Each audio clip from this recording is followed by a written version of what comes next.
जी, बिस्मिल्लाहिर्रहमानिर्रहीम। Let's move with the discussion जहाँ तक हमने कल बात छोड़ी थी। और पीछे ये जनाब वो छोटी 10 एग्जांपल्स जो है मैं देखना चाहता हूँ बच्चों ने क्या किया उसके साथ, और वन बाय वन मैं चाहूँगा कि हमारे साथ कोई मूव कर ले। आते जाए पीछे, देखिएगा एग्जांपल, बस बस बस बस यहाँ पे हमने आगे चलिएगा। ये तो हो गई, ये तो हो गई, यहाँ पे ये हम बस बस बस यहाँ पे आ जाएगा। हाँ जी, कोई बंदा जनाब जो वॉलंटियर है आज के लिए जिसने एग्जाम्पल्स की हैं और उसका कोई क्वेश्चन है या वो डिस्कस करना चाहता है ताकि मैं उसको क्लियर कर दूं। ये मैंने आपको 8-10 एग्जांपल्स करने के लिए दी थी।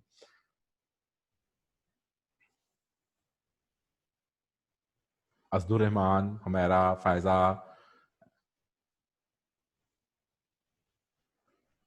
अस्सलाम वालेकुम सर। जी इस्लाम जी बेटा, ये एग्जांपल्स हो गई कि नहीं हुई? एग्जांपल्स हो गए थे, लेकिन एग्जांपल में इशू था मेरा, उसका आंसर सेम नहीं आ रहा है। अच्छा, वो देख लेते हैं। एग्जांपल नंबर 11 है। एग्जांपल नंबर 11 के अंदर वो क्या कहता है? डेवलपमेंट कॉस्ट है। जिस जी सर, तो एग्जांपल नंबर 11 वो नहीं, मेरा 14 में इशू है भैया। अच्छा, एग्जांपल नंबर 11 की बात कर रहा हूँ।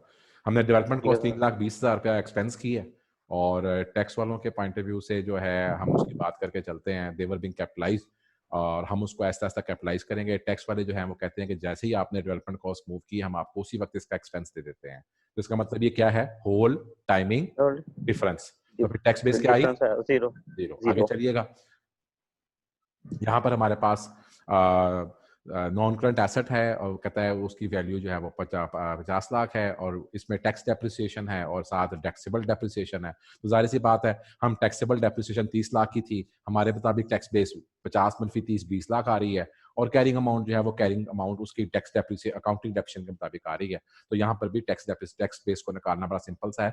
कॉस्ट में से आपने टैक्स डेप्रिसिएशन को लेस कर दिया तो आपकी टैक्स बेस निकल आई। आगे चलिएगा। 13 के अंदर जी हमारे पास वारंटी है, और हमने वारंटी की प्रोविजन क्रिएट की है। वो कहते हैं जनाब नहीं जनाब, जिस वक्त आपका क्लेम आएगा हम क्लेम उस वक्त होगा आपको एक्सपेंस कर तब लेंगे। करेगा। होल टाइमिंग डिफरेंस है तो टैक्स बेस क्या आ गई? जीरो आ गई। आगे चलिएगा। जीरो आ गई। 14वां नंबर सर क्वेश्चन है 14। रिसर्च कॉस्ट है। रिसर्च कॉस्ट है, उनके मुताबिक वो कहते हैं जनाब कि हमारे पास 31 दिसंबर के अंदर रिसर्च कॉस्ट 5 लाख की हुई और हमने रिसर्च कॉस्ट को फॉरन एक्सपेंस कर दिया। ठीक हो गया।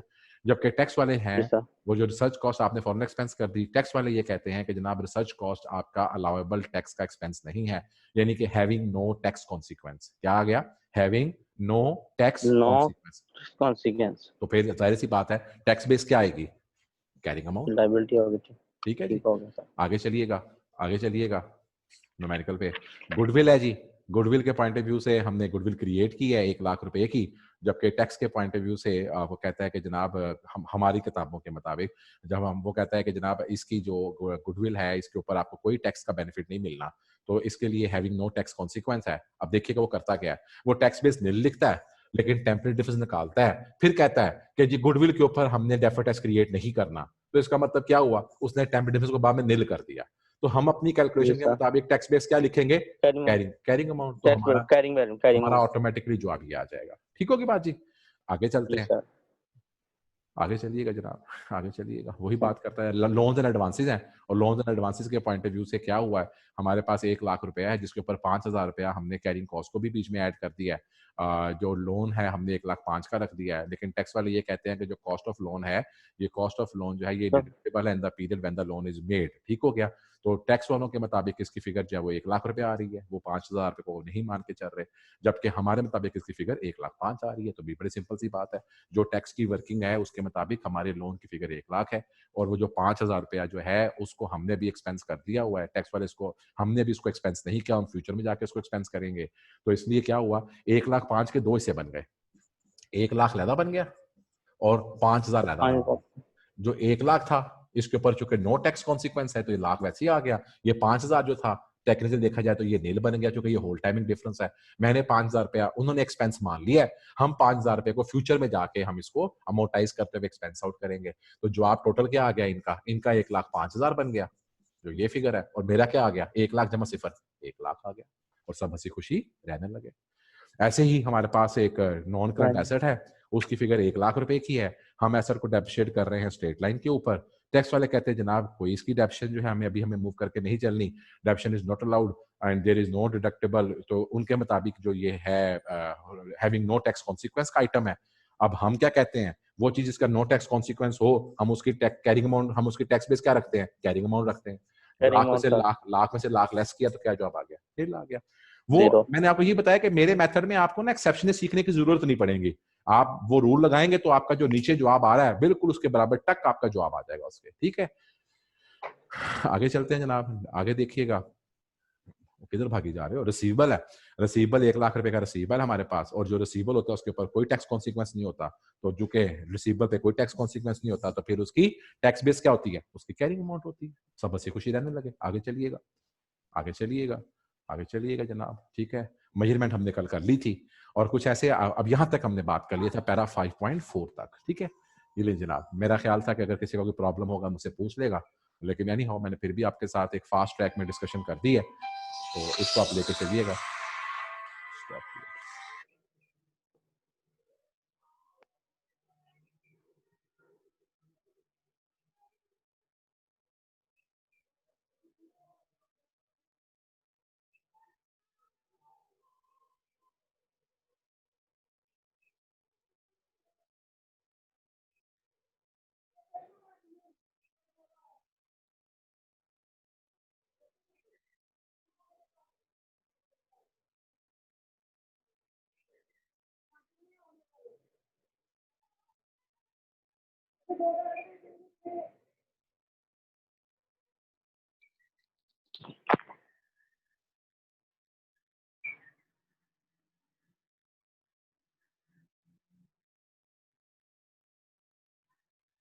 मैं ये assumption लेके चल रहा हूँ कि अगर असदुर रहमान के अलावा भी किसी का कोई प्रॉब्लम है तो वो रेज हैंड कर सकता है। असदुर रहमान को तो मैंने सिर्फ 7 कंपनी में शुरू के लिए लिया। हुमैरा जफर जी, जब बेटा पहले मैं पूछता हूँ उस वक्त आप लोग रेज हैंड नहीं करते। हाँ जी हुमैरा। सर जो आपने 14 बताया ना सर, आए वो जी 14 पे समझ नहीं आइएगा, आया। 14 पे आइएगा, 14 पे आइएगा, 14। हाँ जी, क्या क्या समझाऊं इसमें, बताओ, पूछो बेटा। सर ये अलो नहीं है ये एक्सपेंस टैक्स हाँ में, तो फिर यहाँ इसकी टैक्स बेस हमने एज अ हाँ जी, हैविंग नो टैक्स कॉन्सिक्वेंस, जी बेटा, जी बेटा, हैविंग नो टैक्स कॉन्सिक्वेंस के अंदर टैक्स बेस क्या होती है? कैरिंग वैल्यू के इक्वल ही होती है। तो यहाँ पर कैरिंग वैल्यू क्या है, 5 लाख ही है ना उसकी। सर उसने नील की हुई है कैरिंग वैल्यू। यार उसने नील की हुई, मेरा कसूर थोड़ी है। वो उसने उसने अपने पॉइंट ऑफ व्यू से रिसर्च कॉस्ट को एक्सपेंस आउट कर लिया ना, मैं एक्सपेंस आउट तो नहीं कर रहा। नो, तो आपके आइटम की कैरिंग अमाउंट फिर क्या होगी, 5 लाख। उसने एक्सपेंस आउट 5 करके लाख उसने 5 लाख को एक्सपेंस आउट करके नील कर लिया। मैं तो नहीं नील कर रहा क्योंकि मेरे तो हैविंग नो टैक्स कॉन्सिक्वेंस है। ठीक है। ठीक हो गया जी, इसके और ऊपर जी टैक्स 14 के अलावा ऑल जी ओके सर। जी। सर जी सर। चलें जी, आगे चलिएगा जी, दोबारा आ जाए उस जगह के ऊपर। किसी और का कोई क्वेश्चन है वो पूछ सकता है, फिर मैं बात को आगे लेके चलूं। म्यूट कर दें जी सबको, नहीं क्वेश्चन जी। अच्छा जनाब, item recognize outside profit and loss, कहते हैं जनाब कुछ ऐसे भी आइटम्स होते हैं जो आउटसाइड प्रॉफिट एंड लॉस हमारे क्रिएट हो जाते हैं। और ये आउटसाइड प्रॉफिट एंड लॉस में आपके लिए जो बेस्ट एग्जांपल है वो कौन सी है, दैट इज रीवैल्यूएशन। रीवैल्यूएशन का जो आइटम होता है ये प्रॉफिट एंड लॉस का आइटम नहीं होता, यानी कि इसकी जब भी रीवैल्यूएशन की इंक्रीज आती है, रीवैल्यूएशन की डिक्रीज आती है, तो ये सारे का सारा जो इम्पैक्ट होता है ये कहां जाता है, ये सारे का सारा इम्पैक्ट जो है ये हमारा ओसीआई में जाता है। तो उसके साथ हमने डेफर टैक्स कैसे क्रिएट करना है उसके ऊपर ये हमें बता रहा है। आगे चलिएगा जनाब। वो कहता है जनाब कि आपके पास आईएफआरएस क्या रिक्वायर करता है, कि वो कहता है जनाब कि अगर ऐसे ही आपको कहता है कि आईएफआरएस रिक्वायर ये permit various item to be recognized directly in the equity. अगर हमारा रूल याद रखिएगा, रूल क्या है, वो आइटम जो प्रॉफिट एंड लॉस में चार्ज नहीं होता उसका डेफर्ड टैक्स बैलेंस शीट में तो वैसे का वैसे ही रिकॉग्नाइज होगा, लेकिन उसका जो इंपैक्ट है वो प्रॉफिट एंड लॉस में नहीं जाएगा, बल्कि उसका इंपैक्ट जो है वो आपका स्टेटमेंट ओसीआई में आपकी मतलब अदर कॉम्प्रिहेंसिव इनकम में जाएगा। यानी कि अगर कोई ऐसा डेफर्ड टैक्स क्रिएट हो रहा है जो किसी ऐसे आइटम के ऊपर है जो आइटम प्रॉफिट एंड लॉस के थ्रू रूट नहीं होता बल्कि ओसीआई के थ्रू रूट होता है, तो हम उसके डेफर्ड टैक्स को भी कहां पे जाके एडजस्ट करेंगे, हम उसके डेफर्ड टैक्स को भी जाके ओसीआई में एडजस्ट करेंगे। मैं इस चीज को एक एक एग्जांपल के थ्रू समझाने की कोशिश करता हूं। मैं अज्यूम करता हूं कि मेरे पास एक डेफर टैक्स क्रिएट हो रहा है, ठीक है, और उस डेफर टैक्स के पॉइंट ऑफ व्यू से मेरे पास एक फिगर आती है, मेरे पास एक सरप्लस आ गया रीवैल्यूएशन का, ठीक है। उस रीवैल्यूएशन के सरप्लस पे मेरे पास जो कैरिंग अमाउंट आई, मैंने कहा वो 10,000 रुपये आई, और मेरे पास जो इसकी टैक्स बेस आई वो नील आनी है, जाहिर सी बात है, ठीक है। तो इसका मतलब ये हुआ कि मेरा टैक्सेबल टेम्पररी डिफरेंस क्रिएट हो गया 10,000 रुपये का। अच्छा, इस रीवैल्यूएशन के अलावा भी मेरे पास मेरे फर्दर टैक्सेबल टेम्पररी डिफरेंस भी थे। तो मैं कहता हूँ टैक्सेबल टेम्पररी डिफरेंस जो थे मेरे, वो कितने थे? मैंने कहा रीवैल्यूएशन के ऊपर था वो 10,000 रुपया था, और मेरे पास आइटम 1 था, आइटम 2 था, उसके ऊपर भी मेरा टेम्पररी डिफरेंस क्रिएट हुआ हुआ था, वो 20,000 का था, वो 30,000 रुपए का था। तो टोटल कितना हो गया? अमाउंट आ गई 60,000 रुपए की। इस 60,000 रुपए के ऊपर अज्यूम करता हूँ पहला साल है। अगर मैं कहता हूँ जी 60,000 रुपए के ऊपर मैं 30% का टैक्स का रेट लगाऊं, तो फिर इसका मतलब क्या बन गया? 18,000 रुपया। जो कि मैंने कहा कि ये टैक्सेबल टेम्परेरी डिफरेंस है, तो ये 18,000 रुपया क्या बन गया जाएगा? ये बन जाएगी लायबिलिटी। क्या बन जाएगी? Deferred tax liability. स्टैंडर्ड क्या कहता है?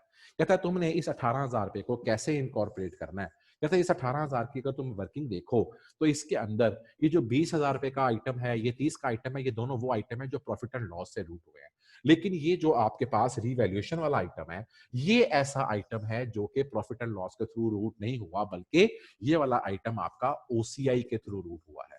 अब जब तुम अपनी ये एंट्री करके चलोगे, तो एक तरफ तो तुम 18,000 रुपए से अंडरस्टूड सी बात है, तुम डेफर टैक्स लायबिलिटी क्रिएट करोगे, लेकिन जब तुम प्रॉफिट एंड लॉस में जाओगे, तो तुम प्रॉफिट एंड लॉस के अंदर जो तुमने अपना डेबिट देना है, उस डेबिट को देते वक्त ये बात ध्यान में रख के चलो कि तुमने इस डेबिट को देते वक्त तुमने 50,000 के ऊपर जो आपका 30% बन रहा है, ठीक है, वो तकरीबन बनता है 15,000। तो तुम 15,000 रुपया तो प्रॉफिट एंड लॉस में चार्ज करोगे, लेकिन ओसीआई के अंदर तुम 3,000 रुपया चार्ज करोगे। यानी कि आप जब डेफर टैक्स की वर्किंग करेंगे, तो वहां पर डेफर टैक्स जो कि आप अपने करंट टैक्स के नीचे लिख रहे हैं, वहां पर आप 15,000 रुपया क्रिएट करेंगे।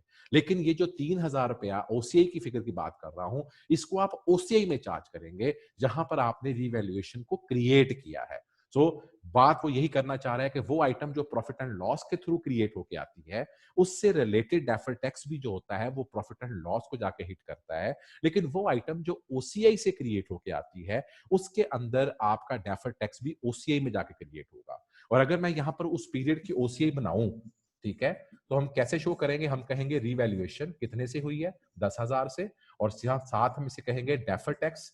तो हम 3,000 रुपया डेफर टैक्स का यहाँ पे नेट ऑफ कर देंगे, और हमारी फिगर कितने से आ जाएगी ओसीआई के अंदर? 7,000 रुपए से। यानी कि हम कहना क्या चाहते हैं कि हमने डेफर टैक्स को हमारे पास चूंकि डेफर टैक्स डेबिट आ रहा है, रीवैल्यूएशन क्रेडिट आ रही थी, तो डेबिट और क्रेडिट में से 7,000 रुपए से आपकी नेट रीवैल्यूएशन का इंपैक्ट आगे जाएगा।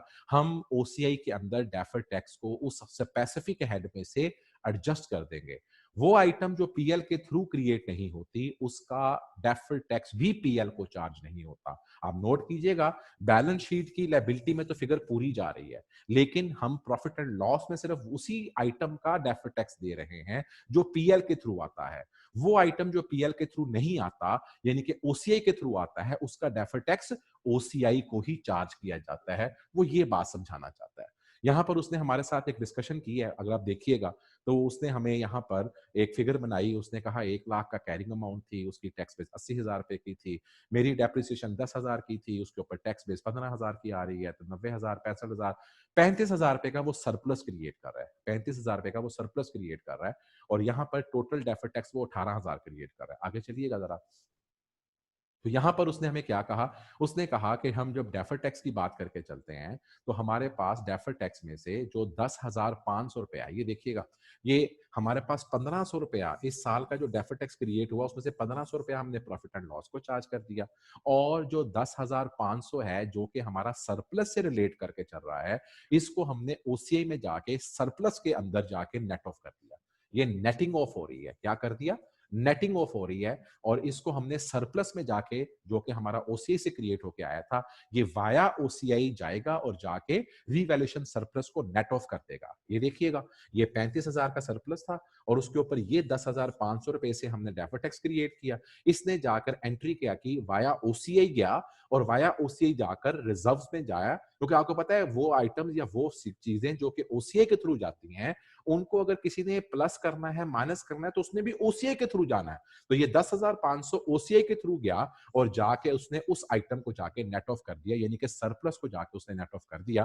तो आपने अपने डेफर्ड टैक्स को बाइफरकेट किया। वो डेफर्ड टैक्स जो आप प्रॉफिट एंड लॉस के आइटम पे क्रिएट कर रहे हैं, उसको आपने via profit and loss charge करना है। लेकिन वो डेफर्ड टैक्स जो कि आपका क्रिएट हो रहा है वाया ओसीआई आइटम, वो आइटम जो ओसीआई से पैदा होकर आया था, उसको आपने ओसीआई के थ्रू लेके जाना है और उसी आइटम में जाके नेट ऑफ कर देना है।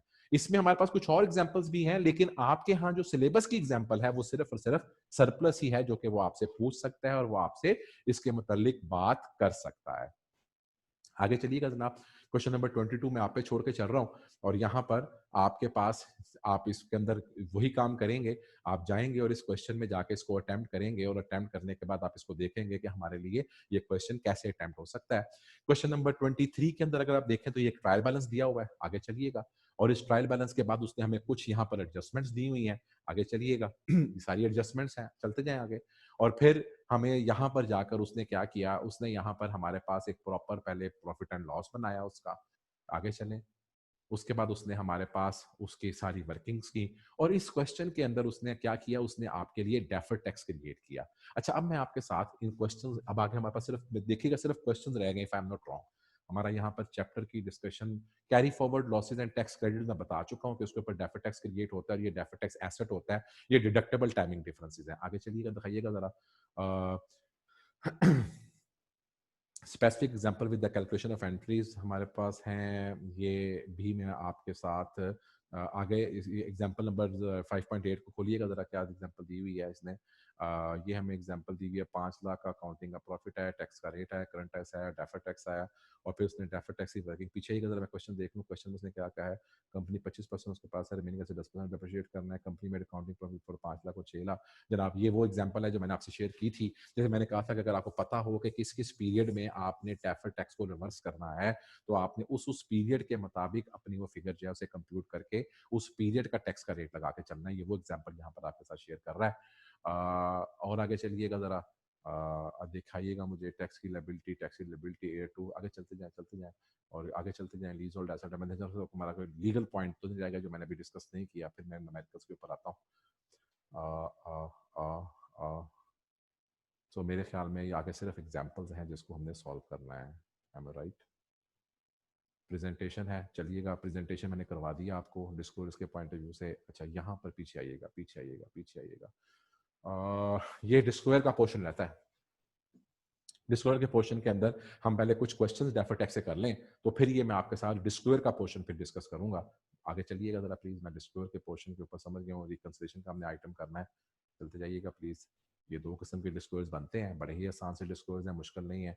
और फिर दोबारा उसने हमसे न्यूमेरिकल और एग्जांपल्स डालनी शुरू कर दी और ये उसने सारे जो पास पेपर्स थे उनको सारों को यहाँ पे उठाया और यहाँ पे आके चलते जाए आगे, उसने यहाँ पे आके मैं कंक्लूड कर दिया। अच्छा जनाब, ठीक है, आई एम क्लियर नाउ। वापस आते हैं, क्योंकि हमारे डेफर्ड टैक्स के पॉइंट ऑफ व्यू से मैं अब आपके साथ क्वेश्चंस को, किस तरह के क्वेश्चंस हैं और आप उन क्वेश्चन को कैसे अटेम्प्ट करेंगे, ये डिस्कस करने की कोशिश करूंगा। हमारे पास पहला क्वेश्चन जो बनता है डेफर्ड टैक्स के अंदर, वो ये बनता है कि हमें डेफर्ड टैक्स कैलकुलेट करना पड़ता है फॉर सम स्पेसिफिक आइटम। मतलब क्या कि उसने हमें पूरी बैलेंस शीट नहीं दी हुई, उसने हमें पूरी बैलेंस शीट नहीं दी हुई, बल्कि उसने हमारे साथ क्या किया कि वो एक स्पेसिफिक आइटम दे दिया है और वो स्पेसिफिक आइटम के ऊपर हमसे चाहता है एक या एक से ज्यादा सालों के पॉइंट ऑफ व्यू से कि हम उसका डेफर्ड टैक्स कंप्यूट करके चलें। ठीक है, इसकी एग्जांपल लेके चलता हूं। कंपनी है और उस कंपनी ने पहले साल में, दूसरे साल में और तीसरे साल में ऑपरेशंस किए हैं। पहले साल में उसने 6 लाख रुपए के फिक्स एसेट्स जो थे वो लिए, अगले साल उसने 7 लाख के फिक्स एसेट्स फर्दर लिए और अगले साल में उसने 8 लाख रुपए के फर्दर एसेट्स लिए। फॉर दी पर्पज, आप अज्यूम कर लें कि जितनी भी एडिशंस होती हैं वो हर साल की 1 जुलाई को होती हैं, यानी कि पूरे साल की डेप्शन चार्ज होकर चलती है। अब वो क्या कहता है, वो कहता है अकाउंटेंट के मुताबिक आपने 10% डेप्शन चार्ज करनी है और किस पे चार्ज करनी है, स्ट्रेट लाइन पे। जबकि टैक्स वाले क्या कहते हैं, वो कहते हैं कि नहीं, हमने डेप्शन चार्ज तो करनी है लेकिन हम 10% नहीं करेंगे, हम 15% करेंगे और हम स्ट्रेट लाइन पे चार्ज नहीं करेंगे, हम WDV पे चार्ज करेंगे। अब देखिएगा, डेप्रिसिएशन चार्ज करने का मॉडल अकाउंटेंट का फर्क है, टैक्स वाले का फर्क है। और अब वो आपसे क्या रिक्वायर करता है? वो आपसे रिक्वायर करता है कि आप उसको रिक्वायरमेंट, हमारी रिक्वायरमेंट क्या आ रही है? वो कहता है रिक्वायरमेंट क्या है, रिक्वायर्ड क्या है?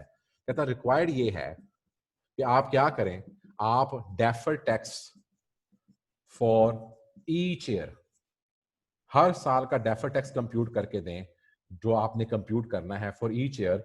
और ये मुझे फिगर किसकी चाहिए? मुझे प्रॉफिट एंड लॉस की फिगर भी चाहिए और मुझे बैलेंस शीट की फिगर भी चाहिए जनाब।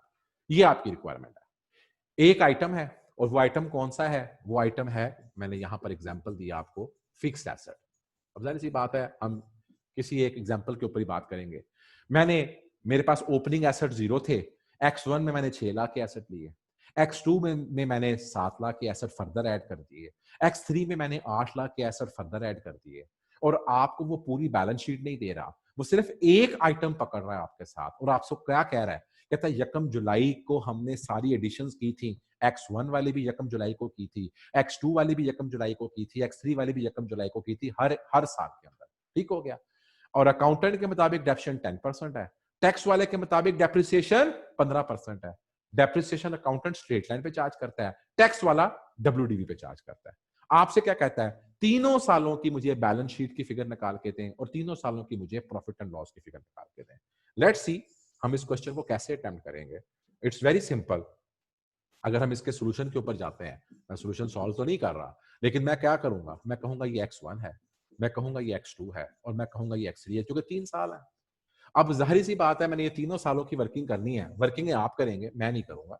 मैं सिर्फ आपके साथ यहाँ पर एक उसका मॉडल बना रहा हूँ कि हम इस तरह क्वेश्चन को कैसे सॉल्व करते हैं। आपको पता है इस बात का कि हम सबसे पहला कॉलम लिखते हैं कैरिंग अमाउंट का। आप क्या करेंगे? पहले साल की कैरिंग अमाउंट निकालेंगे। मैं पहला साल आपके साथ करने जा रहा हूँ, ठीक है? जरा देखिएगा, पहले साल की कैरिंग अमाउंट क्या निकलेगी? असदुर रहमान को ले लो, किसी हमारा कोई किसी को ले लें। रेज हैंड करें ताकि मेरे साथ आप क्वेश्चन करवा सकें। क्या कर दिया है? कोई एक बंदा मेरे साथ आ जाए। चलिए असदुर रहमान को ले लें। तो जनाब असदुर रहमान साहब, सबसे पहले साल हम क्या करेंगे? हमें पहला साल था, पहले छह साल सौ में 6 जी लाख की सर। एडिशन थी। अब 6 लाख की एडिशन के ऊपर पहले साल की कैरिंग अमाउंट क्या बनेगी? 6 लाख का 10% आठ होगा। माइनस 6 पाँच सौ लाख में से चालीस जनाब आपने खुद से कैलकुलेट किया और आपने मुझे बताया कि 5,40,000 रुपए सर इसकी कैरिंग अमाउंट है। अगला कॉलम हमारा किस चीज का है? अगला कॉलम हमारा टैक्स बेस का है। भाई इसकी इसके ऊपर टैक्स बेस कैसे पॉइंट निकालेंगे? 510 6 लाख के आएगी इसकी। ऊपर 6 लाख के ऊपर 15% डिडक्शन चार्ज करेंगे, यही करेंगे ना? तो कितनी यस सर, डिडक्शन आई? 510 500 टोटल ये बना बस। 10 है 510 की इसकी। डिडक्शन आई। अच्छा जी, मैं जब तक एक फोन सुन लूं, आप सब लोग X2 और X3 की कैरिंग अमाउंट और टैक्स बेस निकालें जरा। हरी अप, निकालना शुरू करें सब लोग, सिर्फ निकालें। जी साहब, अस्सलाम वालेकुम।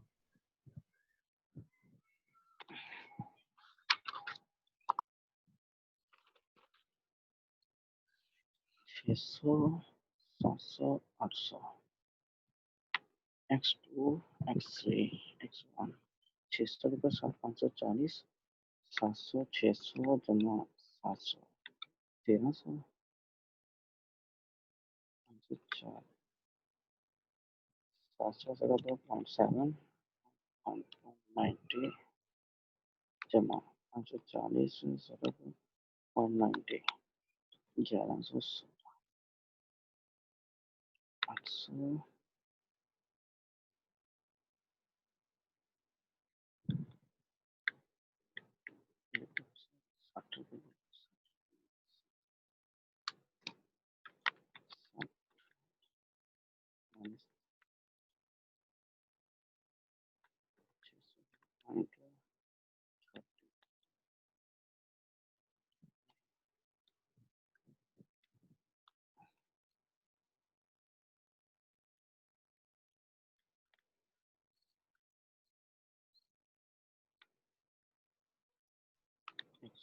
माइनस 600, 420 जमा इससे 700 का 700,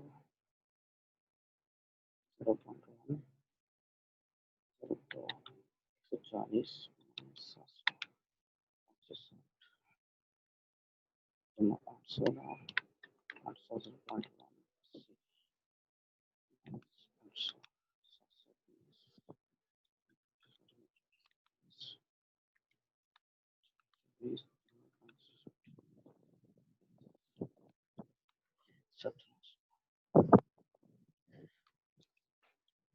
बेस आ गई, टैक्स बेस है 600, 0.15, 90, 85, 510 आ गई,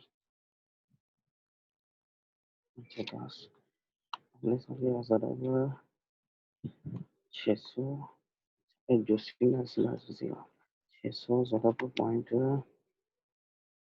0.15, 90 आ गया, अगले साल हमने ज़रा 15% सीखा, 0.85, अगले साल बन दिया 36, 36 अगले साल बन गया 65 आ गया 0.5, अगला साल इसी 700 0.15, 105, 105 जो 6.5, टोटल बन गया 181.5, 510 700 माइनस 5, 10, 28.5, थर्ड ईयर जो 700 0.15, 105, 0.85, और 9.25 ऐसा करना सोचिए 800 0.15, 120, 189.25, 65.025, तो 270, 274.275, माइनस 428 5, माइनस 800, 15, 54, 15, क्या है ना 30 हो गया थे 116, 87.5,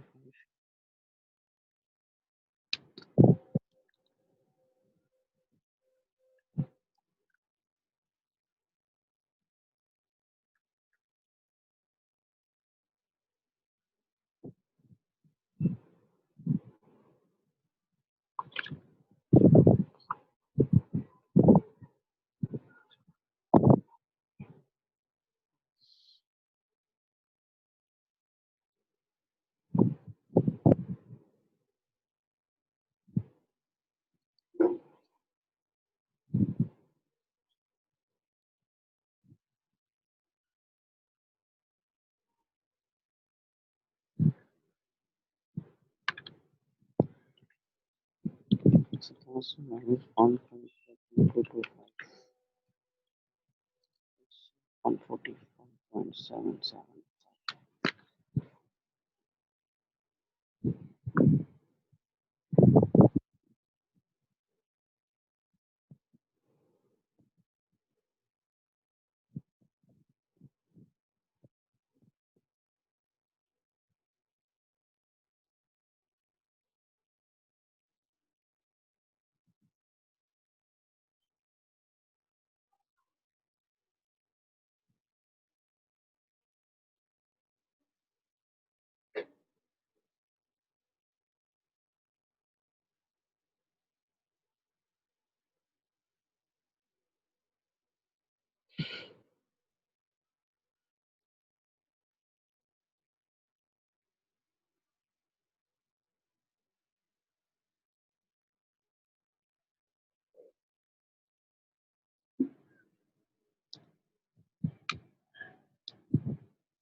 सॉरी यार, एक कॉल आ गई and I have to attend that. So जनाब, कैरिंग अमाउंट हमारी निकली और टैक्स बेस निकली। हाँ जी असदुर रहमान, अगले साल की कैरिंग अमाउंट निकली आपकी? जी सर निकल आई है क्या sir. Carry mode 1110। Carrying amount है ये? यस सर 1110 0 आ गए। 1110। 0 और 000। हाँ जी, तुम्हारी भी यही निकली। और दूसरा और टैक्स बेस क्या निकली? 1028.5 500 1028,500। 500 और यही है? एक्सट्रीम में। यस। चलो, हमने 2 साल कर लिए ना, 3 साल खुद करते रहना बैठ के, ठीक है। अब देखो, यूं आपने उनकी कैरिंग अमाउंट टैक्स बेस निकाली और यहां पे क्या निकला आपका? Temporary difference. डिफरेंस वो आपका आ 30 गया इधर इधर 30,000 रुपए का, 30 और इधर कितने का आ गया? 81.5 81,500। 81,500। अब जी इसके ऊपर सर रेट ऑफ टैक्स 30% है, तो फिर इसके ऊपर डेफर्ड टैक्स कितने का आ गया?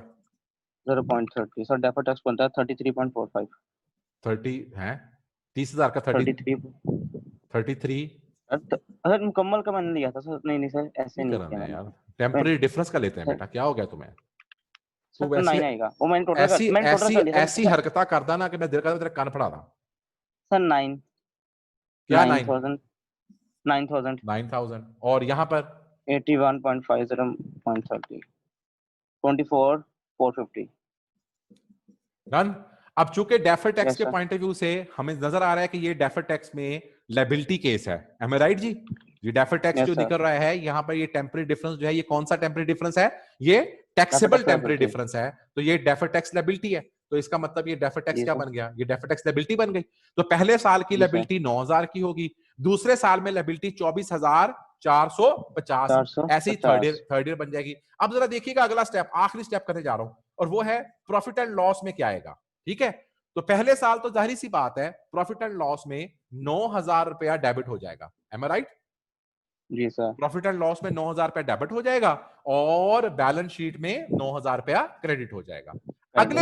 अगले साल बैलेंस शीट में तो हमारे पास क्रेडिट आ रहा है 24,450, लेकिन प्रॉफिट एंड लॉस में 24,450 नहीं आएगा। क्यों नहीं आएगा? जी सर। इसलिए कि ओपनिंग 9,000 पहले क्रिएटेड है, तो 9,000 और 24,450 का डिफरेंस क्या बना? 15,450। तो 15,450 रुपए हम फर्दर डेबिट करेंगे। M I right? जी सर। सो मैंने आपके सामने एक सॉल्व कर दिया। ऐसे ही एयर नंबर 3 कर लें। अब इस क्वेश्चन को मैं अगर दिखाता हूं आपको, ये आपके पास अवेलेबल है, तो मैंने यहां पे एयर नंबर 3 किया था। ले मैं क्वेश्चन को थोड़ा सा आपके पॉइंट ऑफ व्यू से, ये क्या हो गया, इसको छोटा नहीं कर सकते? थोड़ा सा छोटा करना, हाँ वो इतना छोटा भी ना कर, मैं लिखना भी है, और छोड़ बड़ा कर, जितना मेरा था उतना कर बस। इस क्वेश्चन के पॉइंट ऑफ व्यू से मैं अगर इसको लेके चलता हूं तो मैं यहां पर कहता हूं जी एयर नंबर 4 और वहां पर 9 लाख रुपए आता। ले जी, आपका सवाल घर के लिए बन गया कि हमने एयर नंबर 1 में 6 लाख की एडिशन की, एयर नंबर 2 में 7 की, एयर नंबर 3 में 8 की, एयर नंबर 4 में हमने 9 लाख की। 2 साल मैंने आपको कर दिए हैं और बाकी अगले 2 सालों के साथ आप वर्किंग करके यहां पर आप X3 और X4 और सब हंसी खुशी रहने लगे। जनाब ये पहली किस्म का क्वेश्चन है जो मैंने आपके साथ बोर्ड पे सॉल्व कर दिया है आपको आइडिया के पॉइंट ऑफ व्यू से।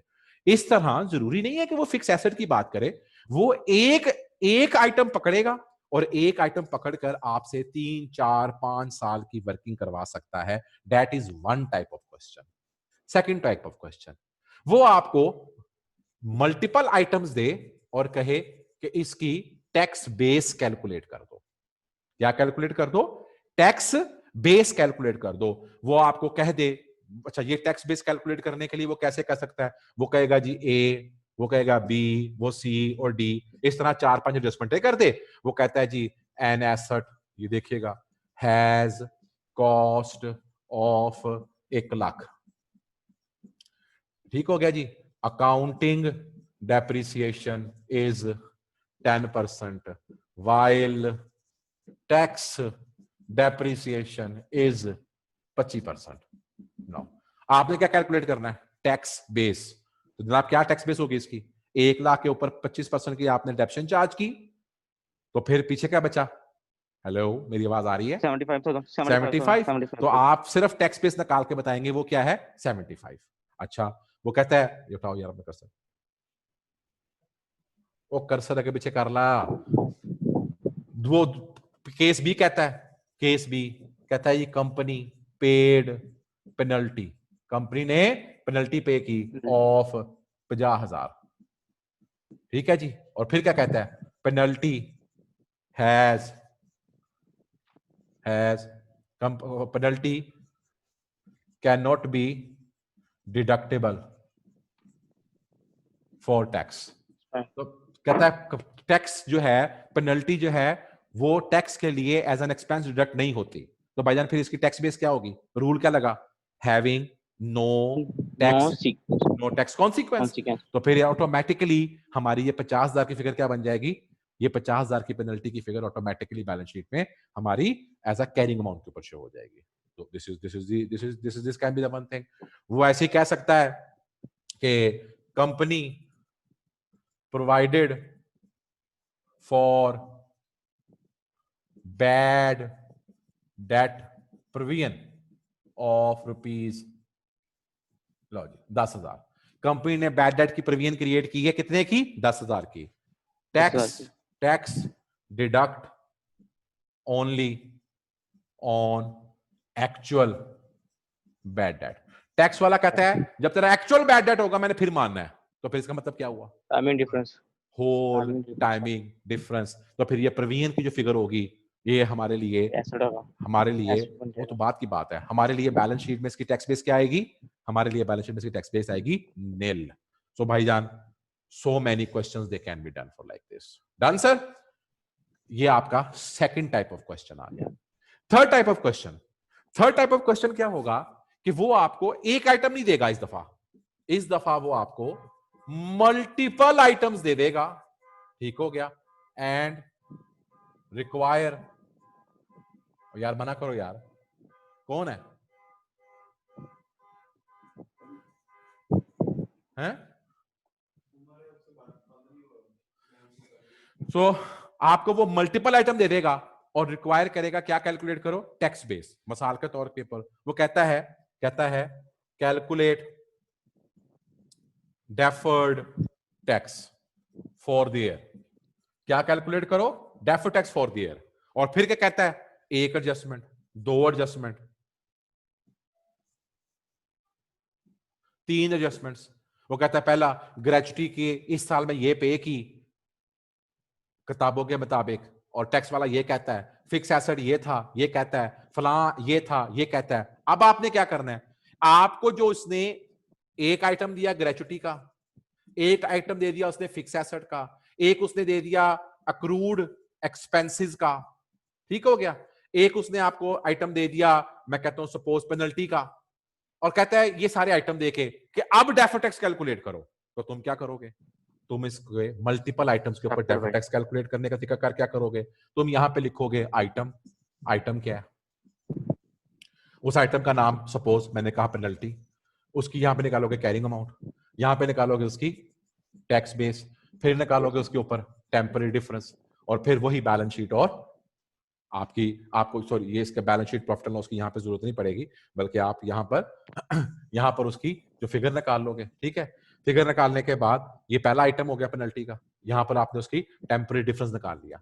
फिर आपका दूसरा आइटम था ग्रेचुटी, तो ग्रेचुटी की भी कैरिंग अमाउंट डाली, तो उसकी भी टैक्स बेस डाली, उसका भी टेम्पररी डिफरेंस निकाल लिया। फिर देखा मैंने इस तरह ही ये आइटम नंबर 3 लिखा, आइटम नंबर 4 लिखा, यहाँ पे मेरे टेम्पररी डिफरेंस निकले, मैंने कहा ये टैक्सेबल है, मैंने कहा ये भी टैक्सेबल है, मैंने कहा ये भी टैक्सेबल है, मैंने कहा ये डिडक्टेबल है। अब ये चारों आइटम जो उसने बताए थे, वो चारों आइटम पकड़े, उन चारों आइटम के ऊपर मैंने उनकी कैरिंग अमाउंट टैक्स बेस निकाली और बताया कि इनमें से कौन सा टैक्सेबल है और कौन सा डिडक्टेबल है। जब ये सारा काम कर लिया तो करने के बाद मैंने क्या कहा, मैंने कहा टैक्सेबल, तो मैंने सारे टैक्सेबल के लिख दिए। फिर मैंने कहा डिडक्टेबल, तो मैंने डिडक्टेबल का वो जो एक था जो मैंने अभी क्वेश्चन में ऊपर बताया, जिस तरह एक आइटम मेरा डिडक्टेबल था, मैंने वो लिख दिया। ये लिखने के बाद ऑटोमेटिकली टैक्सेबल के ऊपर मेरी लायबिलिटी निकल आई, और ऐसे ही डिडक्टेबल के ऊपर मेरा एसेट निकल आया। और फिर जो मेरी फिगर नेट बनी, ये वो फिगर है जो मेरी इस साल की क्लोजिंग बैलेंस शीट की होगी। और to make the question further complicated, वो कह सकता है कि आपका जो ओपनिंग बैलेंस था डेफर्ड टैक्स का, ठीक है, वो कह सकता है कि ये आपका ओपनिंग बैलेंस था। अगर ये ओपनिंग बैलेंस भी उसने आपको दिया हुआ है, तो जो आपने अभी कंक्लूड किया ये क्लोजिंग था, तो आपने कहना जनाब ये क्लोजिंग बैलेंस है, ठीक है हो गया। और यहां पर जो आपकी फिगर आएगी वो आपकी आएगी to be charge to the profit and loss account. जो यहाँ पे ऐसी बैलेंस फिगर आएगी जो यहाँ पर आप लिखें तो लिखने से ये क्लोजिंग आ जाए। ले जनाब, आपका ये क्वेश्चन बन गया। बात समझ आ रही है मेरी बात? ये आपके पास, मैंने आपके साथ टाइप्स ऑफ क्वेश्चन डिस्कस कर रहा हूं। आप देखें ये आपके पास जो तीसरी टाइप ऑफ क्वेश्चन है, मैंने वो भी आपसे शेयर कर दी। ये आपकी तीसरी टाइप ऑफ क्वेश्चन आ गई आपके पास। चौथी टाइप ऑफ क्वेश्चन जो है वो क्या है? चौथी टाइप ऑफ क्वेश्चन ये है कि वो आपको एक क्वेश्चन दे जिसके अंदर आपने क्या करना है, आपने profit and loss and balance sheet बनानी है। जिस तरह एक नॉर्मल फाइनल अकाउंट का सवाल नहीं होता, तो उस फाइनल अकाउंट के सवाल के अंदर आपको वो ट्रायल दे, आपने उसकी पीएल भी बनाना है और आपने उसकी बैलेंस शीट भी बनानी है, और उसमें वो कहे उसकी बैलेंस शीट भी बनाए और पीएल भी बनाए, और उसमें वो एज एन एडजस्टमेंट क्या करे, एज एन एडजस्टमेंट आपको डेफर्ड टैक्स की एंट्री डाल दे, या आपको वो कहीं एक एडजस्टमेंट बता दे और उसमें क्या कहे कि कंपनी ने जो अपनी वर्किंग की है ड्यूरिंग द पीरियड, अब आपकी बैलेंस शीट जब आप ट्रायल को देखोगे, ट्रायल बैलेंस को, उसके अंदर देखोगे कि क्या डेफर्ड टैक्स का कोई ओपनिंग बैलेंस आ रहा है, उसके अंदर डेफर्ड टैक्स का कोई ना कोई ओपनिंग बैलेंस जरूर आ रहा होगा। उस डेफर्ड टैक्स के ओपनिंग बैलेंस को आपने एज एन ओपनिंग बैलेंस लिया और उसको आप अपनी बैलेंस शीट में ले गए, सिंपल सी बात है। वो एसेट था तो एसेट में ले गए, लायबिलिटी में तो लायबिलिटी में ले गए। लेकिन अगर उसकी कोई एडजस्टमेंट आई तो वो एडजस्टमेंट यूं कह सकता है, वो कहता है, मैं एग्जांपल देता हूं इसकी, कहता है during the year the taxable temporary difference is 26 lakh. बस ये बात कर गया कि हमने एक एडिशनल इंफॉर्मेशन बता दी है कि आपके टैक्स कंसल्टेंट ने कहा कि आपका during the year taxable temporary difference क्या है, 26 लाख है। तो इसका मतलब क्या हुआ, आप इस दफा टैक्सेबल टेम्परेरी डिफरेंस के ऊपर डेफर्ड टैक्स लायबिलिटी निकालेंगे और देखेंगे कि बैलेंस शीट में पहले क्या फिगर आई हुई है और उसके डिफरेंस की वर्किंग करके प्रॉफिट एंड लॉस में और अपनी बैलेंस शीट को अपडेट कर देंगे, उसकी एडजस्टमेंट डाल देंगे। या और दूसरा तरीका क्या है, सेम नंबर 3, जिस तरह मैंने आपको केस नंबर 3 ऊपर नहीं अभी कराया कि उसने 4-5 बातें बता दी, तो वो आपको दे रहा है सवाल फाइनल अकाउंट बनाने का, लेकिन उसमें वो कहता है कि टैक्स कंसल्टेंट ने बताया कि हमारे टेम्पररी डिफरेंसेस इन 4 जगहों पे पैदा हो रहे हैं। तो वो जो 4 जगहों पे पैदा हो रहे हैं, वो जो 4 जगह हैं, उसके ऊपर आपने उन 4 जगहों की सेपरेट वर्किंग कर लेनी है। वह सेपरेट वर्किंग से मैंने केस नंबर 3 में की है और उससे आपने निकाल लेनी है कि मेरी for the period deferred tax की लायबिलिटी या एसेट क्या बनता है और पीआर को क्या चार्ज करना है। लेकिन क्वेश्चन किस चीज का है? क्वेश्चन है प्रिपेयर द फाइनेंशियल स्टेटमेंट्स। असुदरमान बात समझ आई? तो आप से वो आपको वो जो बैलेंस शीट बनाने की बात कर रहा है, आपसे वो प्रॉफिट एंड लॉस बनाने की बात कर रहा है, लेकिन उसके अंदर एज एन एडजस्टमेंट वो फाइनल अकाउंट बनवाते वक्त आपको वो या तो टेम्पररी डिफरेंस दे देगा या फिगर बता देगा कि जी इतने से डेफर्ड टैक्स क्रिएट करना है फर्दर, या आपसे अगर वो कंप्यूटेशन करवाना चाहता है तो आपको 3 या 4 बातें बता देगा और वो 3 या 4 बातें बताने की बेस के ऊपर आप उनसे डेफर्ड टैक्स कैलकुलेट करेंगे। और फिर आखिरी type of question, the 5th type, आपको वो कंप्लीट बैलेंस शीट दे और उस कंप्लीट बैलेंस शीट देने के बाद कहे कैलकुलेट डेफर्ड टैक्स। तो फिर आप क्या करेंगे? मैंने आपको उसका पहले दिन जो क्वेश्चन का फॉर्मेट करवाया था, ओरिजिनल फॉर्मेट याद है? मैंने कहा था पूरी बैलेंस शीट लिखेंगे, ऐसे ही है, पूरी बैलेंस शीट की कैरिंग अमाउंट लिखेंगे, पूरी बैलेंस शीट को हम उसके टैक्स बेस कैलकुलेट करेंगे, ठीक हो गया? पूरी बैलेंस शीट के टेम्पररी डिफरेंस निकालेंगे और फिर मैंने आपको इसका लोअर पोर्शन बताया था। और यहां पर वो क्या करेगा, जब वो बैलेंस शीट देगा तो वो अकेली बैलेंस शीट नहीं देगा, बैलेंस शीट प्लस, मैं से लफ्ज लिखता हूं, एडिशनल इंफॉर्मेशन, ताकि आप बैलेंस शीट से तो खुद तो कुछ नहीं निकाल सकते अकेले, लेकिन वो जो एडिशनल इंफॉर्मेशन होगी वो बताएगी कि इस बैलेंस शीट में जो ग्रेजुटी है ना उसमें टैक्स का ये रूल है, इस बैलेंस शीट के अंदर जो रिसीवेबल है ना उसमें ये बैड डेट की प्रीमियम डली हुई है, इस बैलेंस शीट के अंदर जो पेनल्टीज है ना वो हमने यहां पे चार्ज की हुई है, इस बैलेंस शीट के अंदर जो सरप्लस फॉर द पीरियड था वो इतनी अमाउंट थी। वो इस तरह की बातें बताएगा और वो बातें जो हर एक बात होगी उस बात का इस्तेमाल आप किस काम के लिए करोगे, उस बात का इस्तेमाल आप करोगे to calculate the tax base. तो आपको वो कंप्लीट बैलेंस शीट दे देगा और उस कंप्लीट बैलेंस शीट के साथ वो आपको एडिशनल इंफॉर्मेशन दे देगा और उस बैलेंस शीट की, कंप्लीट बैलेंस शीट की आपने डेफर्ड टैक्स की वर्किंग कंप्यूट करनी होगी और आपने बताना है कि मेरा क्लोजिंग का डेफर्ड टैक्स क्या निकला है। यहां पर बच्चे गलती क्या करते हैं, बच्चे रिक्वायरमेंट नहीं देखते, बच्चे ये सारी वर्किंग कर लेते हैं, जवाब निकाल लेते हैं, वो आखिर में ना बाज दफा करता क्या है, वो कहता है कि calculate deferred tax and and what would be the journal entry. आपने देखे पूरा सवाल किया, पूरी बैलेंस शीट पकड़ी, उसकी सारी एडिशनल इंफॉर्मेशन को समझा, उसकी बेस पर आपने सारी वर्किंग करके टैक्स बेस निकाली, फिर आपने टेम्पररी डिफरेंस डिडक्टमेंट निकाला, फिर आपने deferred tax for the period निकाला, फॉर द ईयर निकाला, उसके बाद ओपनिंग को एडजस्ट करके आपने for the period profit and loss की फिगर निकाली, सब कुछ कराए, लेकिन इतने चीते थे कि उसकी एंट्री पास करके नहीं आए। ओ भाई, एंट्री पास नहीं की तो उसके नंबर नहीं मिलने। तुम्हारे सारे सवाल के अंदर अगर वो नंबर 16 नंबर का सवाल था तो उसमें से अगर तुम्हें डेफर्ड टैक्स की एंट्री की बात की थी, उसने 2 रिक्वायरमेंट लिखी थी, एक था डेफर्ड टैक्स कैलकुलेट करो, बी था इसकी जनरल एंट्री पास करो, इसके 3 नंबर हो गए। अब देखो तो सही कि तुमने सारा कुछ कर लिया है, अब तुमने सिर्फ एंट्री पास करनी थी। वो एंट्री क्या थी? वो एंट्री थी प्रॉफिट एंड लॉस डेफर्ड और डेफर्ड टैक्स लायबिलिटी क्रेडिट, या वो एंट्री थी आपके मुताबिक deferred tax asset debit to profit and loss credit. यही एंट्री थी ना, और क्या एंट्री थी? बाकी सब कुछ तो कर ली, सारी वर्किंग कर ली, लेकिन ये एंट्री नहीं लिखी आपने, और अगर ये एंट्री नहीं लिखी तो ये 3 नंबर कट गए। और याद रखिएगा, बहुत सारे लोग, 2 से 3% लोग पेपर फेल करते हैं, किस बात के ऊपर? 48 नंबर पर, 49 नंबर पर। और ये एक एंट्री जो कि आपके पता थी, सिर्फ आपने रिक्वायरमेंट नहीं पढ़ी, इसकी बेस के ऊपर आपने ये एंट्री नहीं बात की और आपने अपने कीमती 3 नंबर, आपने अपने कीमती 2 नंबर कटवा लिए, जिसका कोई मुदावा नहीं, जिसका कोई बेनिफिट नहीं। तो बेटा, this is what is being from my side.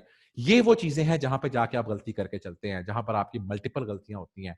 अब यहां पर ये जो डेफर्ड टैक्स से रिलेटेड डिस्कशन थी, इसके पॉइंट ऑफ व्यू से आपको आज हमने जो, मैंने जो आपसे बात डिस्कस की, मैंने आपको बताया कि सरप्लस के ऊपर हमेशा मैंने आपसे पहले बात कही कि सरप्लस एक ऐसा आइटम है जो कि outside the profit and loss होता है। अगर कोई चीज ओसीआई से क्रिएट होती है तो वो ओसीआई में जाती है। याद रखिएगा, सरप्लस वाला फिक्स एसेट जो है, फिक्स एसेट की तो वर्किंग वैसी ही होकर चलेगी, लेकिन सरप्लस के ऊपर हमेशा टैक्सेबल, आपका सरप्लस के ऊपर हमेशा उसकी जो कैरिंग अमाउंट आएगी वो नील आएगी, और वो हमेशा टैक्सेबल टेम्पररी डिफरेंस क्रिएट करेगा, और उसके ऊपर जो डेफर्ड टैक्स क्रिएट करेंगे उसको आप वाया उससे किसको चार्ज करेंगे, सरप्लस को चार्ज करेंगे। सो ये एक आपसे बात करनी थी जो मैंने कल डिस्कशन में नहीं की थी। और अगली बात आपसे ये करनी थी कि हमारे पास कितनी किस्म के क्वेश्चन आते हैं and what is the model to attempt that. Now what I want from you, आइएगा जवाब क्वेश्चंस के ऊपर। क्वेश्चन नंबर 20-21 से बात शुरू हो गई थी, जहां पर वो क्वेश्चन आने शुरू हो गए थे। बाकी तुम्हारी डिस्कशन भी पीछे आइएगा, कहां पे हम जाके चलते हैं, ये तो हमारे उसके आगे ना, नहीं तो बहुत आगे चल गए, पीछे आ जाओ। प्रेजेंटेशन या डिस्क्लोजर के क्वेश्चन अभी बात नहीं कर रहा, ये आ गया ना जहां पे डिस्क्लोजर आया था, डिस्क्लोजर, ये डिस्क्लोजर से पीछे ये क्वेश्चन नंबर 32 तक, पीछे आओ, 32 के ऊपर आओ मेरे भाई, ये 31 है बस। इससे पीछे जितने क्वेश्चन हैं हम इसकी नॉलेज लेवल अटेन कर चुके हैं, हमने इसको अटेम्प्ट करना है। जरा इससे एक स्लाइड पीछे आओ, जरा मैं देखूं क्या क्वेश्चन है।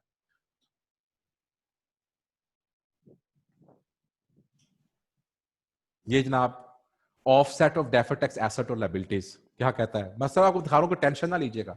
अगर मेरी 12,000 रुपए की लायबिलिटी क्रिएट हुई हो और 8,000 का एसेट हो, तो फिर मेरी नेट फिगर 4,000 से क्या बन जाएगी, मेरी नेट फिगर 4,000 रुपए से डेफर्ड टैक्स लायबिलिटी बन जाएगी। एम आई राइट जी? और अगर मेरी 5,000 रुपए से मेरा एसेट क्रिएट हुआ हो, 5,000 रुपए से मेरी लायबिलिटी क्रिएट हुई हो, और 8,000 रुपए से मेरा एसेट क्रिएट हुआ हो, तो फिर ये 3,000 से क्या बन जाएगा, डेफर्ड टैक्स एसेट बन जाएगा। Am I right sir? ये बात मैं आपको करवा चुका हूं क्वेश्चन में, मैं सही कह रहा हूं जी? ऐसे ही है सूर्यमान? जी सर, ये सर हमने कल किया था, कल की थी। ये 32 वाला मसला क्लियर हो गया। पीछे आइएगा, मैं सर बताना चाह रहा हूं कि मैं चाहता ये हूं, पीछे आइएगा और पीछे आइएगा और पीछे आइएगा। ये क्वेश्चन 31 आ गया। अब देखिए हमने देखना ये है कि क्वेश्चन की टाइप क्या है। जरा देखिएगा क्वेश्चन की टाइप क्या है। कहता है जनाब एक कंपनी है, उसकी फाइनेंशियल स्टेटमेंट है, उसका एप्लीकेबल रेट ये है, उसने एडवर्टीजमेंट की, उसके ट्रेड पेबल हैं, उसके रिसीवेबल हैं, उसके 1 अप्रैल की इन्वेस्टमेंट है, उसकी फलां है, उसकी 5वां पॉइंट फिक्स एसेट है, आगे चलिएगा, फिक्स एसेट है, और फिर कहता उसकी ये डिसमेंटलिंग कॉस्ट है। आपसे क्या चाह रहा है जनाब, ये कौन सा केस है अब्दुल, ये कौन सा केस है? अभी मैंने आपको 5 केस करवाए हैं। ये फुल, ये बैलेंस शीट नहीं दी हुई, ध्यान से देखो, पीछे आओ, पीछे आओ, ये बैलेंस शीट नहीं दी हुई। यहां पर मल्टीपल आइटम्स हैं, पहला आइटम, दूसरा आइटम, तीसरा आइटम, चौथा आइटम, 5वां आइटम, 6 आइटम, 7 आइटम। ये कितने आइटम है? 7 आइटम है। और आपसे क्या कहता है, कैलकुलेट क्या करो डेफर्ड टैक्स। ये देखिएगा जरा, ये देखिएगा, मैं क्यों कहता हूं ये मेरा आसान काम है। ये देखिएगा मैंने भी केस, ये केस नंबर 5 नहीं है जो कि बैलेंस शीट नहीं है, ये केस नंबर 4 नहीं है जो कि हमसे वो profit and loss balance sheet नहीं बना रहा, हमें ट्रायल तो नहीं दिया हुआ ना उसने। ये कौन सा केस है? ये कौन सा केस है? ये कौन सा केस है? ये कौन सा केस है? ये केस है case number 3, multiple items and require tax base. अब जिशान आबद ने आपको क्वेश्चन भी खुद से बना के दिखाया कि ये ग्रेचुटी, फिक्स एसेट, बला बला बला, तो करना कैसे है ये देखिएगा। मैंने क्या पता कैसे करना है, मैंने कहा आइटम लिख लेने हैं, यही कहा ना, आइटम लिख लेने हैं, उनकी कैरिंग अमाउंटें लिख लेनी है, उनकी टैक्स बेस निकालनी है, फिर उसके बाद सवाल करना है, यही कहा मैंने आपको। ठीक है, केस नंबर 3 जरा देखते हैं इसमें क्या करता है। ये देखिएगा, ये देखिएगा, यहां से शुरू हुआ सॉल्यूशन। ये आइटम लिख रहा है सारे के सारे, ये पहला आइटम, ये दूसरा आइटम, ये तीसरा आइटम, ये चौथा आइटम, ये 5वां आइटम। एम आई राइट जी? अस्सलाम वालेकुम। ये उसकी सबकी कैरिंग अमाउंट लिख रहा है, मैंने भी यही बताया। वो सबकी टैक्स बेस लिख रहा है, जी सर, ठीक हो गया। सबकी टैक्स बेस के बाद डिफरेंस निकाल रहा है। मेरे फॉर्मेट में आइएगा, मैंने क्या किया, मैंने भी यही किया। लेकिन हमें क्वेश्चन को, मैंने आपको बताया कि जो ये 5 किस्में बताई हैं मैंने आपको, कि हमें 5 तरीकों से ये क्वेश्चन पूछ सकता है। आपने वो 5 किस्में अपने ज़हन में रखनी है कि सर ने ये 5 टाइप्स ऑफ क्वेश्चन बताए थे, और हर टाइप को आपने कैसे हाथ डालना है। तो जनाब आपने अगर ढूंढ लिया कि ये केस नंबर 3 है, इस सवाल की अंग्रेजी पे जाए बगैर, तो इमीडिएटली आपके दिमाग में सोल्यूशन का ये फॉर्मेट आ गया। M I right? जब वो सोल्यूशन का फॉर्मेट आ गया तो भाईजान यहां पे कैरिंग अमाउंट लिखो, ये टैक्स बेस कैसे निकालनी है, तो अमल सीखने का है जो मैंने आपको रूल दे दिए हैं। एम आई राइट जी? उसके मुताबिक अपना सवाल Yes. सॉल्व करो, ये क्वेश्चन सॉल्व हो जाएगा आपका। मेरी बात समझ आ रही है? इसके Yes, बाद sir. 31 के बाद ये क्वेश्चन देखते हैं, क्वेश्चन नंबर 30। इस क्वेश्चन नंबर 30 के अंदर हमारे साथ वो फिर एक बात करके चलता है। इस दफा वो हमारे साथ जो है बात कर रहा है वो इन्वेस्टमेंट एसोसिएट की है, और एसोसिएट के ऊपर उसने बात कही है। यहां पर क्या बात कर रहा है, यहां पर वो हमसे, उसने हमें डिस्क्रिप्शन दी है। इसको मैं क्या कहूंगा, ये मैं कहूंगा कि एक एसोसिएट है, उस एसोसिएट से हमें ये प्रॉफिट आया, उससे हमें ये डिविडेंड आया।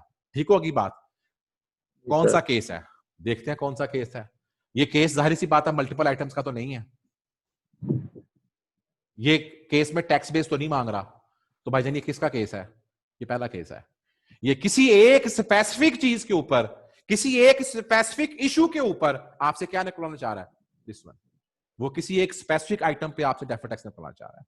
तो इसका मतलब इसके अंदर डेफर्ड टैक्स निकालना है। आइटम क्या है? इन्वेस्टमेंट एसोसिएट है, सिर्फ एक आइटम की बात कर रहा है और उसी आइटम के ऊपर कह रहा है कि जनाब मुझे डेफर्ड टैक्स निकाल के दे रहा है।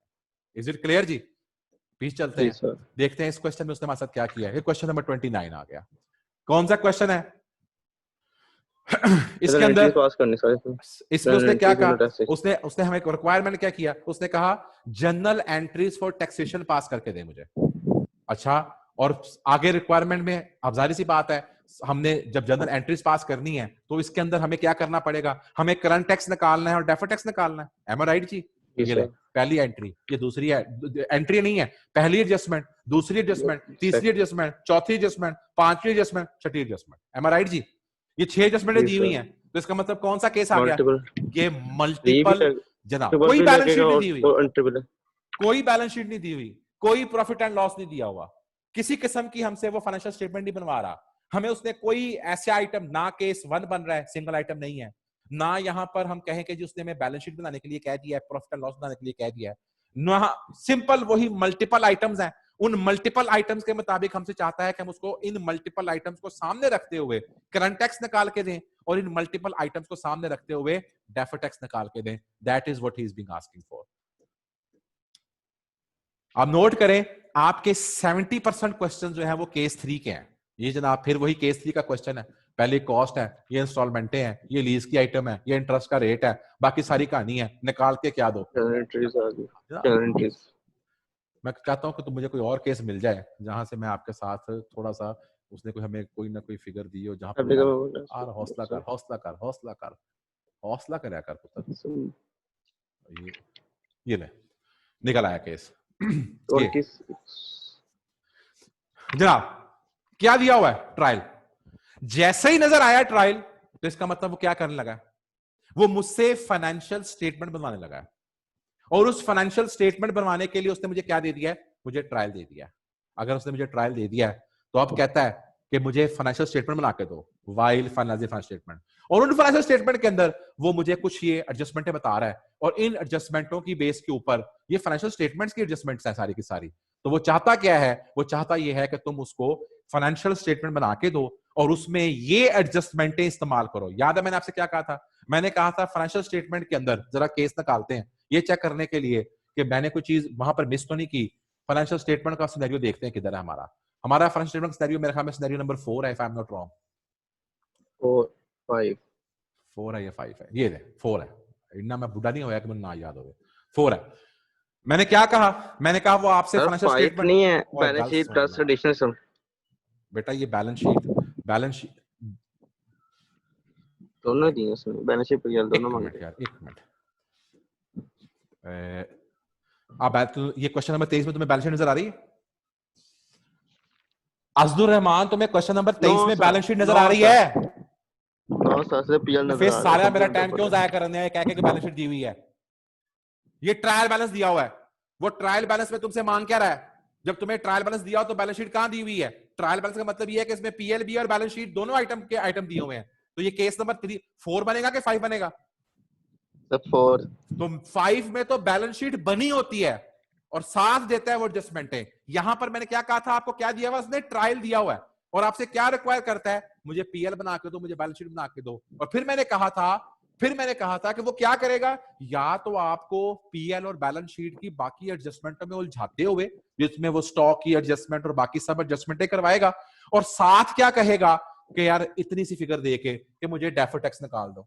या ये देखिएगा अंग्रेजी में लिखा हुआ है और, या मैंने कहा बनवाएगा पीएल और बैलेंस शीट, लेकिन तुम्हें वो केस नंबर 3 की तरह एडजस्टमेंटें देगा, ताकि तुम पीएल और बैलेंस शीट में ट्रायल पे काम ना करो, सिर्फ केस नंबर 3 की सारी एडजस्टमेंटें पकड़ो और उससे डेफर्ड टैक्स निकालो। केस नंबर 3 ये ऊपर दिया हुआ है, ये देखें केस नंबर 3, जहां पर हमने भी पढ़ा multiple items, M I right? ये देखो मल्टीपल आइटम्स, ठीक है। वो केस नंबर 3 की तरह तुम्हें बनवा रहा है पीएल और बैलेंस शीट, लेकिन तुम्हें केस नंबर 3 की तरह एडजस्टमेंट दे रहा है ताकि तुम डेफर्ड टैक्स निकालो और उसको बैलेंस शीट और पीएल बना के दो। सरकार ये क्या है, ये आपके पास केस नंबर 4 है और इसके अंदर वो केस नंबर 3 की तरह, केस नंबर 4 है और केस नंबर 3 की तरह, ये देखिएगा ये जितनी बातें हैं इन सब केस नंबर 3 की तरह, इन सब बातों से वो निकलवाना क्या चाह रहा है तुमसे, डेफर्ड टैक्स की वर्किंग निकलवाना चाह रहा है। तो यहां पर केस नंबर 3 की तरह प्रॉफिट एंड लॉस और बैलेंस शीट बनवा रहा है, लेकिन केस नंबर 3 की तरह वो तुमसे चाहता ये है, ये देखो तुमने उसको पूरा पीएल बना दिया, एम आई राइट?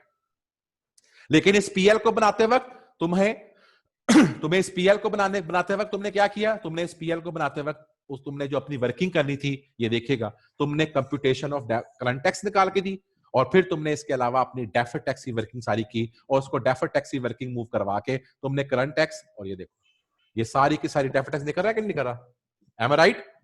सो उसने क्या किया, मल्टीपल आइटम्स डाले, उससे तुम्हारा करंट टैक्स और डेफर्ड टैक्स निकलवाया, लेकिन इस सवाल को कॉम्प्लिकेट करने के लिए उसने तुमसे मांगा क्या है, सिर्फ डेफर्ड टैक्स नहीं मांगा, सिर्फ तुमसे उसने करंट टैक्स नहीं मांगा, बल्कि उसने तुमसे प्रॉफिट एंड लॉस पूरा बनवाने की बात कही है। यानी कि ये वाला केस हमारा केस नंबर 3 जो है ये हमारा यहाँ पे मूव होकर चलता है। सो बेटा जी कहानी ये है कि क्वेश्चन को करने से पहले ये समझने की कोशिश करें कि ये क्वेश्चन हमने कहां से एग्जामिनर पूछ रहा है, हमसे वो चाहता क्या है। आखिरी बात, मैं आगे 15 मिनट ऊपर हो गए, यहां पे क्वेश्चन नंबर 22 है, ये क्वेश्चन नंबर 22 के अंदर वो हमसे क्या चाह रहा है, ये आपकी वही वाली बात है जो केस नंबर 3 की बात थी, डेफर्ड टैक्स निकलवाना है और डेफर्ड टैक्स निकलवाने के लिए मल्टीपल आइटम्स दे दिए हैं, इसमें कोई पीएल नहीं बनवा रहा, कोई बैलेंस शीट नहीं बनवा रहा, यानी कि केस नंबर 4 नहीं है, ये केस नंबर 3 है, मल्टीपल आइटम्स है, इस पर मल्टीपल आइटम्स के मुताबिक डेफर्ड टैक्स की वर्किंग बनाओ और वर्किंग बनाकर उसको फॉरवर्ड करके चलो, एम आई राइट जी? और मैंने आपको ये बताया डेफर्ड टैक्स की कैलकुलेशन के लिए आपके लिए जो सीखने वाली चीज है वो इन 5 आइटम्स को पढ़ के निकालना क्या है, जो आपने निकालना है, आपने 5 आइटम्स को पढ़ के सिर्फ एक फिगर निकालनी है and that figure is called tax base. बाकी आपका एक स्पेसिफिक फॉर्मेट है और स्पेसिफिक फॉर्मेट को आपने फॉलो करना है। जाइएगा जाके इन क्वेश्चंस को सॉल्व कीजिएगा। मैं पका पकाया हलवा आपको देना नहीं चाहता, आपको मैं चाहता हूं कि मैं आपको मछली पका के ना दूं, मछली पकड़ने कैसे है उसका मैं आपको एक तरीका कर सिखाऊं ताकि आप इन क्वेश्चंस को अटेम्प्ट कर सकें। हमें नहीं पता कि एग्जामिनर पेपर में क्या लेके चलेगा, इन क्वेश्चंस को पढ़ें, इनको सॉल्व करें, कल क्यूम साहब आपके साथ लेक्चर करेंगे और वो आपके साथ इन क्वेश्चन में अगर कोई प्रॉब्लम होगी डिस्कस करेंगे। फॉर्मेट मैंने सारे आपको 5 टाइप्स के दे दिए हैं, go and attempt the question. इनको 2 दिन लगते हैं, 2 दिन करें, लेकिन एक एक क्वेश्चन को खुद अटेम्प्ट करें, जो नहीं आता उसके ऊपर फिर सोचें और फिर वो क्यूम साहब के साथ बैठ के डिस्कस करके मूव करके चलें। मैं आपके साथ नेक्स्ट लेक्चर में डिस्कशन करूंगा जब 1-2 दिन के बाद जब आप इसकी प्रैक्टिस कंप्लीट कर लेंगे, तो मैं जो डिस्क्लोजर वाला आपका अगला एरिया है वहां से मैं आगे आपसे बात करके चलूंगा। Anybody has any question? देखिएगा students, anybody has any question, you can raise the hand. Abdul Rahman को म्यूट कर दो, किसी का कोई क्वेश्चन है तो वो रेज हैंड कर ले, otherwise thank you and God bless you, अपना ख्याल रखिएगा। Anyone in the class? Humaira, Faiza, Arsalan, Ehsan Akhtar, मुझे कल किसी ने कहा ना समझ नहीं आई तो फिर देखना। ऑल इज ओके जी? ओके जी, okay, thank you, God bless you ji.